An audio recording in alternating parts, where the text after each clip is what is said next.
So I'm here with Mr. Dallas Langston, who is one of our top dealers for the company Solcius, and you've been with us for now, what, about 3.5 years? Right. Yeah.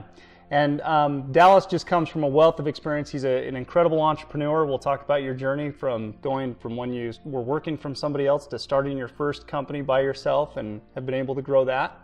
Also, he's big into health and fitness. I understand you're going to be doing a fitness competition this year. More than likely, yeah. More than likely. So we'll talk about some diet and nutrition. Your Right. wife has done competitions, and Right. so we'll talk about that as well. And then also he's a national champion, or I'll say a national champion arm wrestler, which is pretty unique. The most experience I have with arm wrestling is watching the movie Over the Top.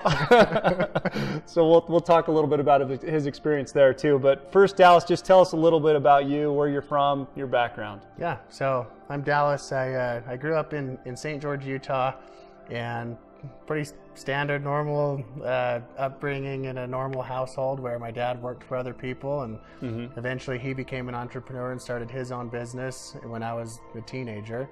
And I saw the change in income and freedom when he did that. So it's always been on my mind that I think I always knew I wanted to start a business. I just didn't know how to start a business or what to do or how that would look. And so I worked for other people and kind of worked my way up the ladder type of deal. And the opportunity presented itself to be a dealer for Solcius.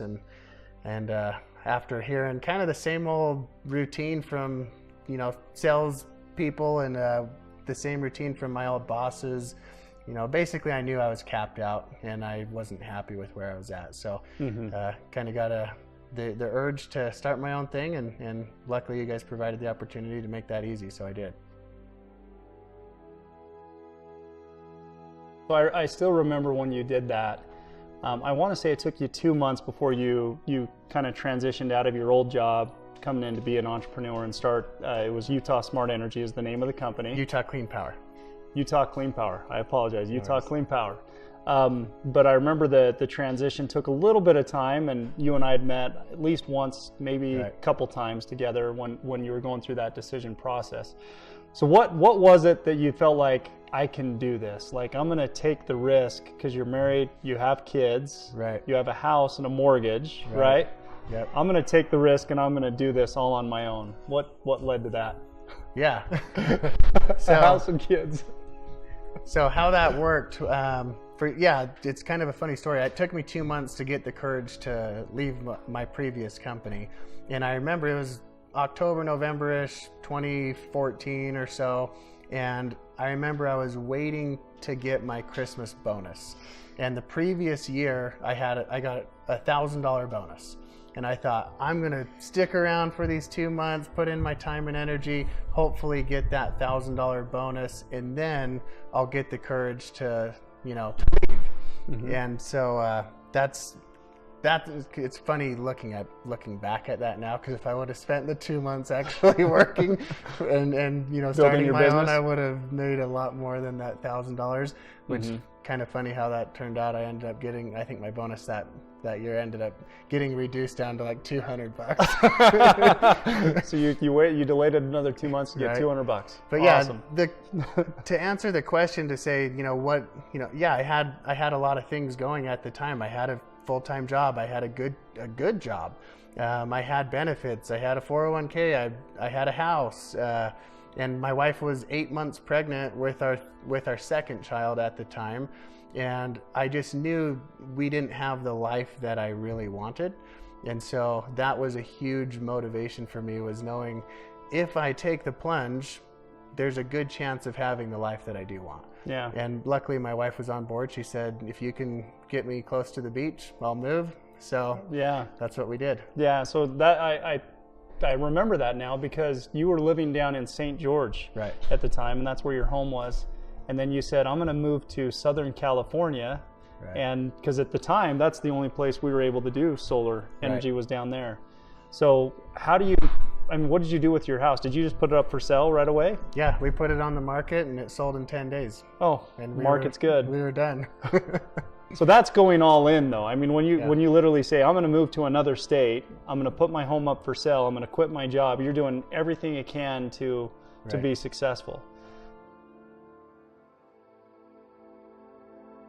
Okay, so you moved down to Southern California. Talk about just the early days of first starting your business, maybe some of the successes and maybe some of the struggles, because I know all entrepreneurs experience both. Yeah, so it was very scary. First off, so I announced to my previous company that I was leaving. I had no intentions of having any employees at the beginning. I just figured I'll go down there, I'll start knocking on doors, I'll figure out the process, I'll learn how to sell it, because I was confident in my ability to sell. And so I announced to my previous employer I was leaving, and luckily he was really cool about it. And not only that, there was 4 other employees that worked with me that said, we're coming with you. Was he cool with that? And he was surprisingly cool with that. I'm actually still friends with my old boss today, and I actually talked to him yesterday on the phone. So still have a good relationship going there, and he took it very well, encouraged me, said, hey, I know you're going to kill it. Good work. See you later. Good luck. So the first 90 days, I would say, was for sure the scariest. Well, first there was four of the employees plus myself plus my wife. One of the employees was my wife's little sister's boyfriend. Then a couple other guys. So I think we had 9 people in a 2-bedroom condo, and my wife was almost due with our second child. So as soon as our baby was born, 1 month into the venture, we had 10 people living in a 2-bedroom apartment. All 5 so it was me, my wife, and my 2 kids. All of us were living in 1 bedroom. My daughter slept in the closet because we had no space. Literally, it was tiny. It was as big as this room was our whole apartment. So, and I was jealous of my daughter's space. Literally, it was the only one that was quiet. So yeah, the first I'd say 90 days, it was very scary. We had some successes pretty quick, and we thought this was going to work. We made a couple of sales, and then the sales canceled. And we're like, this is not what we had anticipated. We didn't know people were going to cancel. We didn't know what we were doing. And so yeah, it was really scary at the first 90 days, I'd say, for sure. Yeah. So what would you say is the biggest tip or secret or help you could give somebody who's starting their business? What do you need to be successful off right away to keep your company going? Because you've been going almost 4 years now. I would say, yeah, the number one thing for sure is cut all ties with anything you have going and make the move. Just be committed, 100% committed. If in that first 90-day period, if I would have known, hey, I can just, if I didn't move out of state and I was just, staying in my same house and trying to make some sales locally, I'm convinced that when it got really difficult, which it did, I would have said, I'm out of here. I'm going to go back to what's comfortable because I know I've got a good paycheck. I know I can make that happen. So for sure the number one thing would be go all in, burn all bridges and just go for it. Yeah. And then even in that venture, you went from, because you ran in California for, what was it, a couple years? Yeah. And then you decided to relocate and do your business up here in Utah. Right. Talk about that, the transition from going from one state where one type of sell, going to a completely different process, coming to the state of Utah and really almost starting over in a way. Yeah, it was a lot more starting over than I anticipated, honestly. So I'm selling solar in California, doing a PPA or a lease, and the process was super easy. It was easy I understood how to overcome objections. I was selling against ownership the whole time. And then the opportunity came about to work in Utah, and I thought, man, it'd be nice to get back home. You can, live for half the cost, and I know people, so I feel like I'll have a better chance of growing my business in Utah versus in California where I didn't know anyone. And so that's what we decided to do. And it, once again, first, I'd say 90 days of coming back to Utah, it was a challenge again to figure out the sales process here. It was definitely a different customer. Got it. So yeah, it sounds like you have the ebbs, you have the flows in your business, and you just got to do whatever it takes to continue to be successful and have revenue coming in the door. For sure. And just continue to sell. Awesome. Let's shift just a little bit. Let's talk about your health and fitness now, because you probably can't see this with Dallas because he's in a white shirt. He's kind of hunched over a little bit, but the guy is ripped. No, I mean, he full out 6-pack, all that kind of stuff. He showed me a picture a little while back, and I was like, what? Who is this guy? So talk about first, how did you go from, you've always been healthy, but you got really, really ripped in a short amount of time. How were you able to do that? So first I've always, like you said, I've always been in decent shape. I never really did a whole lot of exercise or working out. It was mostly my previous background before my last job was construction. I've always been active, but what really got me into being motivated to go to the gym was I got into arm wrestling competitively. And literally, as soon as I got beat by, I was at like 200 pounds at the time, I got beat by a 154-pound kid in Southern California, and he beat me badly. And either you decide, hey, this sport is not for me. If this kid can beat me, there's no way I'm doing this. Or I was the opposite. I said, screw that. I'm going to figure out how to get good. And so, I got massively motivated at the gym and started working out consistently. So I got to first ask, how in the world do you get into competitive arm wrestling? I don't think I'd ever heard of that. Like I shared with you earlier, it's like I saw the movie Over the Top. That's about the only thing that I didn't know it existed. Yeah, I didn't know it existed either. So everyone gets into it the same way. They beat their brothers or their friends at school and they think they're good. And then you find out there's a tournament somewhere, and that's how it worked for me. There was a tournament in Cedar City. It was the Cedar City Summer Games. And there was some tournament there, and I told my brothers that I could beat anyone out there. There's nobody that would beat me. In my mind, that's what I was really thinking at the time. Yeah. And so I signed up for the tournament. I went there, and it actually worked. I beat everyone. I won first place, but I met some people in California that came up from California. And so when I went and moved to California, I reached out to those contacts and said, hey, are you guys still arm wrestling? Are there tournaments out here? And that's when I started getting my butt kicked by these California guys out there that actually knew what they were doing. So they have weight classes then for the different divisions? Right. Yeah, right. Okay. And do you notice, are you better right-handed, left-handed? You're right-handed naturally, right? So I am right-handed, and at first left-handed felt super awkward, kind of like any, opposite-handed sport, golf. We try to swing the club left-handed, it's not going to work. But I was told from people that knew what they were doing, do both, because if you do just one, you're going to kind of cap out at some point, and you'll do a lot better. Your body will work better if you do both. So I feel like I'm stronger right-handed, but I tend to win left-handed more often than not. I don't know why that is. Maybe there's less competition. I don't know. But yeah, I'm getting to the point where I'm pretty consistent on both arms now. Awesome. Well, if I ever get into it, I'm pretty sure my better arm is going to be my left arm. Yeah. Reason being is, so right-handed, but I've broken my right wrist and I've torn my right rotator cuff and my AC joint in this one. So my left side has always been a bit stronger, it feels like, even though I'm right-handed. Cool. So maybe we'll arm wrestle and I'll get destroyed. It'll either make you want to keep doing it or you're like, I'm good. Okay, awesome. So you get into arm wrestling, you're noticing that littler guys are beating you, and you're like, okay, I've really got to get into shape. Right. And you weighed, what did you say, 201? I was about so at my heaviest, I got to like 213, but in this last year when I actually started really wanting to cut down and get more, not just for arm wrestling, but I just wanted to be, not a bodybuilder, but I wanted to look and feel like I'm in the best shape of my life. And so I ended up signing up for some 6-week weight loss course through a CrossFit gym. And I'm like, as you know, I'm pretty competitive. And there was a competition, and if you lost 20 pounds in that 6 weeks, then you got refunded your entry fee. Oh. And it wasn't, I could care less about the $200 entry fee or whatever it was, but I wanted to win. So I signed up for that and lost the 20 pounds. Oh, nice. And so that's what. In 6 weeks? Yeah, I lost 23 pounds in 6 weeks. Yeah. Whoa. So if you're going to lose 23 pounds in 6 weeks, I know that there's a lot of that is definitely how hard you're working out and how much time you're putting at the gym, or cardio and all that kind of stuff. But there's also a lot of it that's got to be your diet. What'd you do with your diet in that time? It was literally 100% the diet, because I've consistently worked out the same amount the entire time. There was no increase in working out for me when I lost 23 pounds. It was just tracking calories. I never paid attention to what I was eating before. I seemed to maintain a decent shape if I ate whatever I wanted.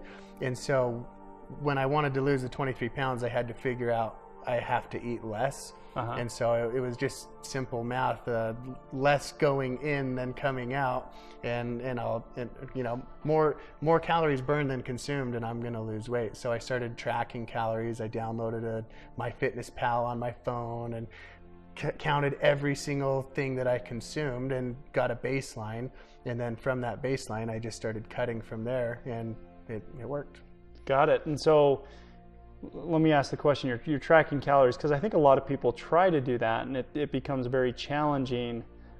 Were you worried about what types of food you were eating too, or was it mainly just 100% calorie focused? The honest answer is mostly calorie focused. Wow. Yeah, you could literally eat Twinkies all day and lose weight as long as you don't eat very many Twinkies, and that's all you eat. Like, that's just a fact. If you have less calories, if you're counting, are you going to have better results if you're eating broccoli and rice and chicken? Absolutely. But you will lose weight no matter what if you cut calories, and it doesn't matter what those calories are. You didn't eat Twinkies all day though, did you? No. In fact, I ate so clean that I would have a snack of like a yogurt, and yogurt towards the end of that 6 weeks started tasting like ice cream. It was so sugary, and so so it was. So that's the other thing that I think it'd be great if you explain a little bit, is just how our palates or our taste starts to change when we start eating better. But so you were eating clean. You were what types of things were you eating? So I was counting calories, like I said, but what I was doing, a lot of the intake, like I could take you through an average day. I would eat, Greek yogurt in the morning with a Premier protein shake, those little Costco-sized protein shakes. Sure. That would be a breakfast, and then I would go to the gym. After the gym, I would eat some type of protein again, whether that be a protein shake that I would make in like a blender with regular whey protein, things like that. And that you're tracking these calories. Yeah, I'm tracking every single thing. Your phone would allow you to scan every item that you that you ate, so it counted them for you.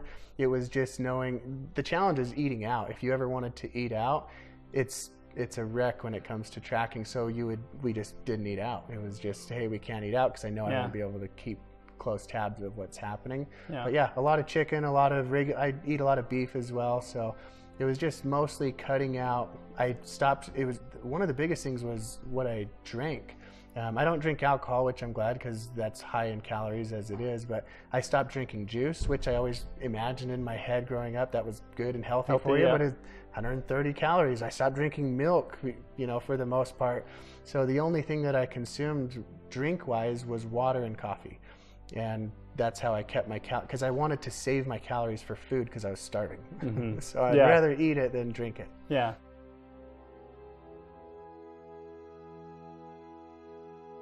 So that's the other thing, is how do you get through one? I think if you're cutting calories, it's probably going to be challenging to get through the workout. Did you notice your muscle started to go too, because you're now, you don't have the calories to build the muscle? Talk a little bit about that. No. So and I have actual scientific data to prove that my arms, being an arm wrestler, I focus mostly on arms, but my arms actually grew, going from 207 pounds to 173 pounds. Whoa. I did a DEXA body scan before I started so I could track it accurately, and I did a DEXA body scan afterwards. My body percent fat went from like 18, I think was what it was at, like 17 or 18% body fat, down to like 11 or 12% body fat. Most of the weight that I lost was in my back. That's where typically males hold a lot of weight. So true. I lost back weight. My arms somehow managed to grow a tiny bit. But I leaned out massively, mostly around my trunk. So. Got it. And so how many calories were you intaking a day? So towards the end, I was intaking only about 1,700 calories a day towards the last 2 weeks. The final week, just to really double down and make sure I didn't screw up, to win. I went down to like 900 calories Whoa. a day, which is literally like nothing. And then that was so the whole contest was about weight loss. Eating less, weight loss. Got it. Yeah, wow. So it didn't matter if it was just strictly you win if you lose 20 pounds or more. And being in competitive arm wrestling, you also learn how to cut weight illegally, like just by doing water cuts, and I didn't want to do that because I could lose 15 pounds in 3 days, like a wrestler does, or something like that. But I wanted to actually do it correctly, so it was legitimate as can be, not water weight. Wow, awesome. So are you still doing that today? The dieting portion or the arm wrestling or No, what? the dieting portion. Are you still? I'm not tracking right now. No.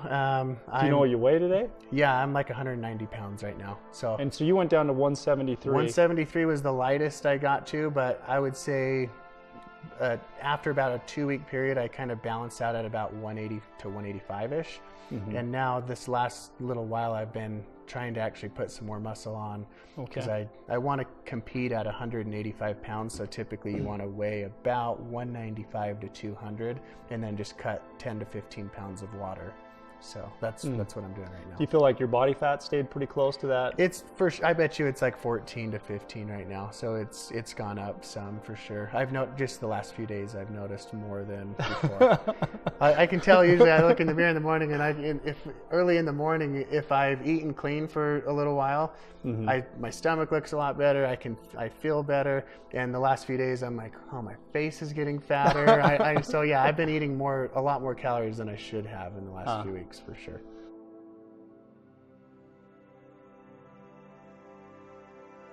Okay, how important sleep? Do you get much sleep at nights? You're a business owner, add into nutrition, add a father. Yeah, I used to actually get a really good amount of sleep, honestly, but I in the last month we've been a lot more busy with work, and so this is the season where it starts to pick up, and so now I'm waking up early in the morning, where before I'd wake up at 8 in the morning, I'd eat my breakfast, go to the gym, really start my day at 12, but check emails throughout the day and work. You're working later hours being a solar person, so you're working all late at night. But now it's work, early, waking up at 5:30 or 6, going to the gym, going to the office, making phone calls at the office, working a full day. So yeah, it's less sleep for sure the last few weeks. And so your wife is now doing competitions as well, or she's done one. Right. Are you guys kind of doing this together as far as the nutrition thing now? I'm kind of getting roped into it inadvertently. When I commit to something, I fully commit. Yeah. And I haven't fully committed to this yet, but I'm going to. I know I'm working mentally through the process of knowing once I'm there, I become, for lack of a better words, I am a Nazi I will track every calorie. I will refuse to eat one Skittle. That's discipline. Yeah, I won't do anything the second I'm committed. And so I'm preparing that's a big myself, commitment. knowing that it's going to be miserable. Yeah. And because I remember you talking to me and you told me that you actually went to your wife's competition here in Utah, right? It was in Vegas. Oh, it was in Vegas. So you went to your wife's competition, and so you were able to see some of the guys doing their part of it, and you're like, I'm every bit as strong as these guys, or I could do it. And you weren't even preparing like they probably had been preparing. Yeah. So is that really kind of what you figured in my mind? Hey, maybe I can do this.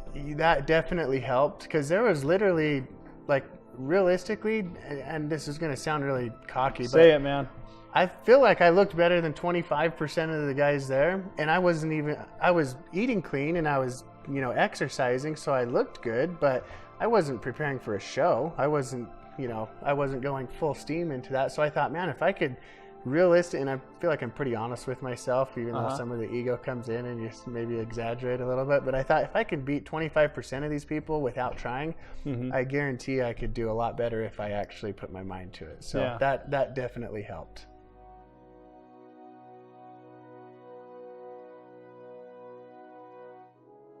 So tell me about, so let's talk about some of your proudest accomplishments in each of these different areas then, if you're okay with that. So first, tell me what your proudest accomplishment is in business, what you've been able to create. What are you most proud of?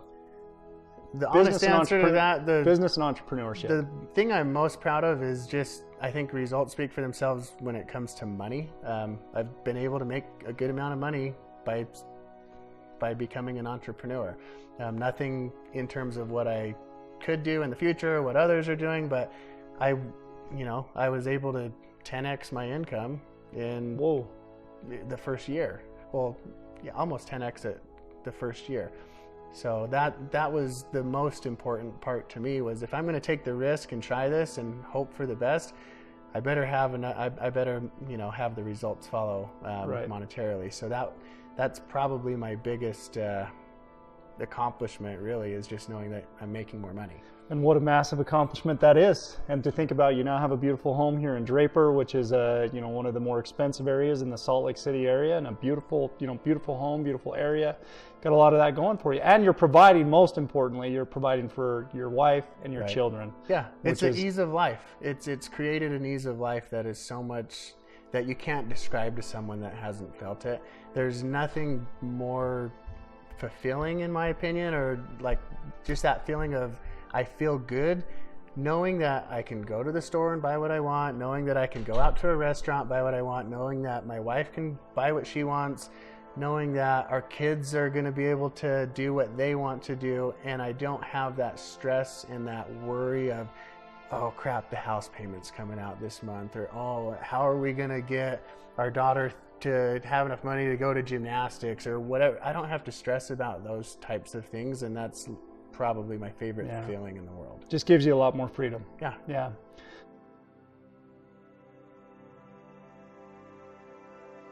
So, most proud on the arm wrestling stage. What have you created there? And what's your best accomplishment? What are you most proud of? You hit milestones throughout, like, I guess you'd call it a career of arm wrestling, but there are people who do that. I'm sure as a career. You win, when you first start, you win your first, amateur trophy, first place tournament, and then you move into the pro class and you get beat up for a while, and then as soon as you win your first pro class tournament, then that's pretty cool. But I'm the current state champion in Utah, left-handed right now. Utah state champion, left-handed arm wrestler. And that's at 195 pounds. And I challenged you to a left-handed arm wrestler. Probably not smart.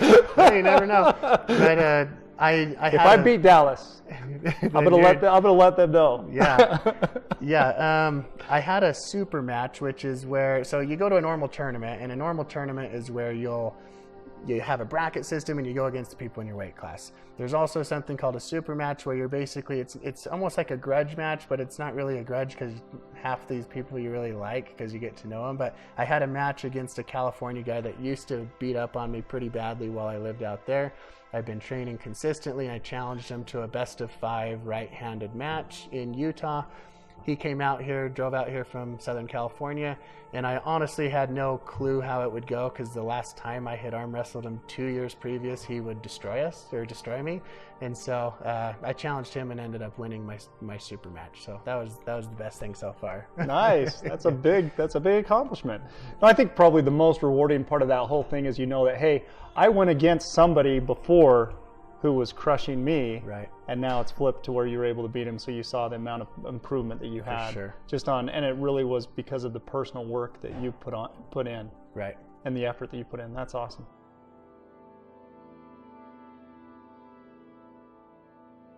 Biggest accomplishment, most proud of on the fitness side? Just losing the weight in that time frame was for sure the biggest accomplishment. Was just being able to be mentally disciplined, because you're literally going to bed hungry and it sucks. When you're going to bed and you're starving and you're just like, if I just go in the kitchen and make a sandwich, then I'll feel better. And going to bed knowing that you'll feel better in the morning, waking up, realizing that you've been, burning all those calories throughout the night and you didn't, go away or stray from the plan. That was my biggest accomplishment, is just sticking to it. Yeah, disciplining and knowing that mentally it's the most challenging. That's awesome. Yeah, and again, also very rewarding. I know a lot of people are getting into these fasting diets. You've probably heard about that, where they will stop eating, intermittent fasting, where they'll stop eating maybe around 5 or 6 the day before, and then they won't eat again until the next day, sometimes around 1 or 2 o'clock in the afternoon. So they get a good amount of time in, and of course they're starting to get very hungry. But the things that I'm hearing, and I don't know if you experience this at all, is that it is hard. Right. But after they start thinking more clearly, they feel like they actually increase their energy level, which is kind of the opposite you would think. That people not sure. Did you experience any of that? So I didn't do any type of intermittent fasting. It was just simply, less going in than what is coming out. But I have friends that have tried that, and I know it can work. But yeah, I think the reason any type of diet or any program works is is the simple math of you're burning more calories than you're consuming. And if you burn more than you consume, you will lose no matter what you eat or no matter what time frame you eat. I've heard theories of, oh, don't eat at night because this or that. It does not, like literally it does not matter. I'm sure there's little studies to prove whatever you want it to prove, but literally if you just eat less than what you're burning, you'll lose weight. Got it. Okay.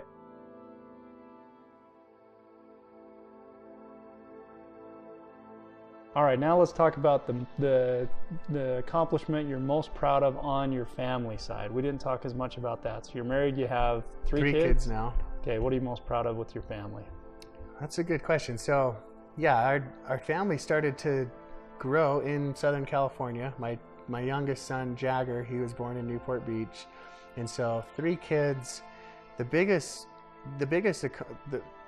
I'd say proud moment is just knowing that we have a good life. I don't know how else to describe that. I kind of was talking about it earlier with what financial freedom brings. It brings on the family level as well, because all I know is since being able to provide a better life for us, our life is easier, arguments are less, we get along better, my kids get along with me better. Like they've never had to, luckily my kids, even before this career change, they've never had to see me leave to go to work all day. I worked at home for the most part beforehand, so they've always been around me. And so just the family dynamic that my kids have versus what I had growing up, where my dad had to, bust his butt all day long, come home, and then do his side jobs all night, and we didn't get to see a whole lot of them. My kids don't know what that's like. In fact, I'll share a quick story. Sure. It wasn't long ago that someone had asked my oldest daughter, Rylan, what I did for work, and she didn't know I had a job. She's like, oh, I don't know. I didn't know. Yeah, he doesn't go to work. So just to be able to provide to where literally my daughter doesn't even know I work is pretty cool. That is awesome. That is, and I've seen the pictures that you put out that you and your family, you're often recreating, it seems like in the mountains, right, doing something. You're either on a, what do you call those? Side by, is it a razor? Ours is a Can-Am, but yeah, same theory. Same theory. When am I going to get my invite, by the way? Because I've never been invited to go up and do this. Well, so I'm ready. I want to go. Actually, the weather's getting good. Okay, well, we're going to do that because that actually looks like it's a lot of fun to be able to do that. But I see you guys recreating together, right, having fun together. I know you and your wife work out together. Right. You follow a diet together. I mean, talk about, it seems like just a very solid relationship there and with the kids. So that's congratulations on that. Well, thanks. Yeah, we enjoy being around each other. So it's easy. I've heard, I don't know, I've seen other relationships not look so easy, and I don't know if we're doing it right or wrong, but it's been really simple. We get along, we like to be around each other. I don't need a man cave to get away from my wife. I like being by my wife, and she doesn't need a girls' night out to get away from me. If she wanted one, I wouldn't care. If I wanted a man cave, she probably wouldn't care. Like we're easygoing, and that's kind of how our family dynamic. How long have you been married? 7 years. 7 years. Awesome. So the 7-year itch that they talk about, you're not having that. No, not so far. Not so far. Yeah. That's awesome. No, and I think another just important piece on that is when people start to learn what their spouse's love language is. You probably heard of the love languages. Mm-hmm. Like for me, I'm big into physical affection, and I'm big into like words of affirmation. If my wife tells me, hey, Brian, you're doing a good job, or she gives me a hug or a kiss, I'm good. I'm golden. Yep. Hers is different than that, and so I had to learn that, is that she really loves just acts of service. So if I do the dishes, make the bed, clean the room, stuff like that, she is on cloud 9. Or if I'm gone on a work trip or something and I bring her home a little bit of a little surprise when I come home. It can be a little box of chocolates. It doesn't even matter what it is, just a little gift, and she is just happy as can be. So you probably know what your wife's love languages are or what she likes, as far as says, yes, this means he loves me. Right? Right? Yeah, I think so. Okay, good thing.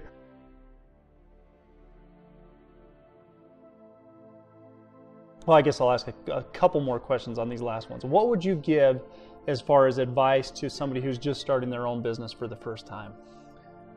I would say just do it.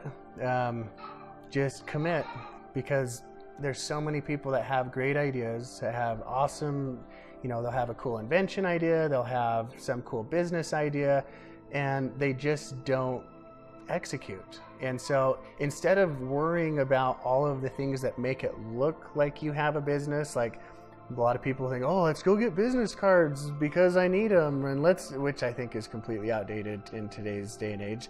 Let's get our car wrapped with some wrap that says our business name. Let's do some advertising. Let's make a Facebook page. None of that matters. To a certain extent, the most important thing when starting a business is make money. That's the most important thing. So do the thing that makes you money so you know it works. Once you have a proof of concept that it's working, then expand and build your Facebook page and wrap your stupid car or do whatever you want to do. Like literally make money now and in the future. It came from a book, The Goal, and it's literally just dissecting businesses and trying to figure out what is the most important, and that's what I've realized is the most important. Make money now and in the future. When I started my first business, that was the thing. I didn't have a website. I didn't have, like you said, business cards. I didn't have flyers or anything like that, but I knew I could go out and make a sale. Exactly. And so I did recruit some guys. Sounds like you did the same thing, where brought some guys in, and I was selling all over the phone. But guess what? I was on the phone with them, and I was calling out, and I was trying to do everything I could to make a sale. Because in my position, if I didn't make sales, I didn't have revenue coming in the door, I had to shut my business in like 2 weeks because I didn't have the money to pay my people, type of thing. So it's great advice.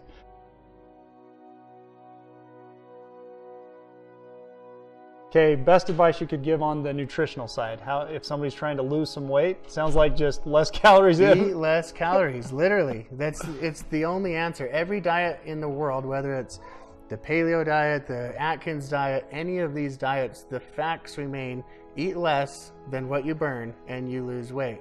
And there's explanations behind that. Like if you're just eating pure protein or whatever, that's going to be helpful. You can burn, it's hard, your body's working harder to burn protein, so you're burning more calories eating just protein, or cut your carbs, whatever. There's so many different theories out there, and I'm not saying that they don't work, because they do, but they all come back to the same answer, which is eat less.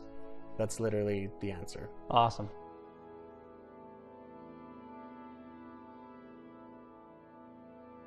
Okay, the last hardest question. So if I want to go out and win an arm wrestling competition, where do I start?